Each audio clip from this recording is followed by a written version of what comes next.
હૈદરાબાદ ગયો તો શૂટ ચાલે. હવે એ લોકોએ કંઈ રોડ રસ્તા પરનું એક શૂટિંગ કંઈક કર્યું હશે અને પેલું કંટ્રોલ ક્રાઉડ લઈને જવાનું હોય એટલે બહુ આર્ટિસ્ટ નહીં, ટેકનિકલ ટીમ નહીં, બધું કંટ્રોલ ગાડીમાં બેસો, બેસી જાઓ, કેમેરા રેડી એટલે બહાર નીકળો, એવું તેમને શૂટ કરતા હતા.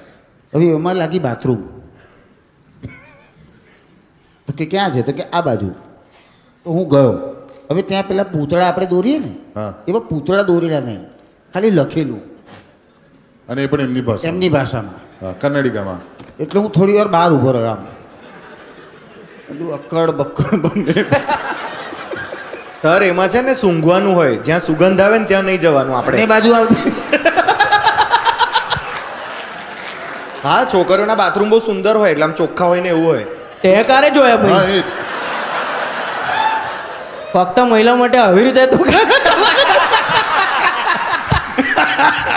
એકચ્યુઅલી એના બાથરૂમનો સીન લેડીઝ ટોયલેટમાં જ થયેલો. હે ઓ હા ને.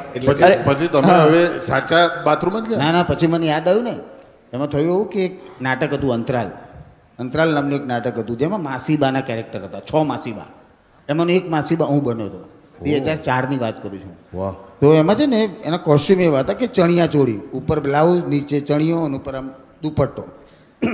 હવે નાટક શરૂ થવાનું હતું, સુરત વાવમાં કોમ્પિટિશન, અને નાટક કોમ્પિટિશન હોય એટલે બધું બહુ બધી લોકોએ પાર્ટિસિપેટ કર્યું હોય એટલે અમે આમ રેડી હતા. અભિષેક શાહ પણ અમે એક્ટિંગ કરતા હતા એ વખતે. અમે બધા રેડી કે હવે અમારું પરફોર્મન્સ છે. અને બાથરૂમ લાગી. હવે બાથરૂમ લાગી તો થયું કે ગ્રીન રૂમમાં પેલું નાટક ચાલતું હતું, એની ટીમ અંદર ઇન્વોલ્વ છે, લોક કરી નાખ્યું, એ લોકો ચેન્જ કરતા હશે. અને હવે શરૂ થવાનું તો અમે ભાગ્યા બહાર 2 જણા, અને દોડી અને જેન્ટ્સ વોશરૂમમાં જતા રહ્યા. હવે અમે જ્યારે અંદર ઘૂસ્યા ને ત્યારે કોઈ નહોતું અંદર.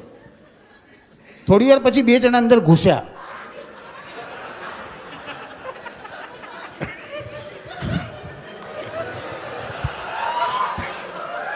એ જે સ્પીડમાં આવ્યા હતા ને એ સ્પીડમાં બહાર જતા રહ્યા.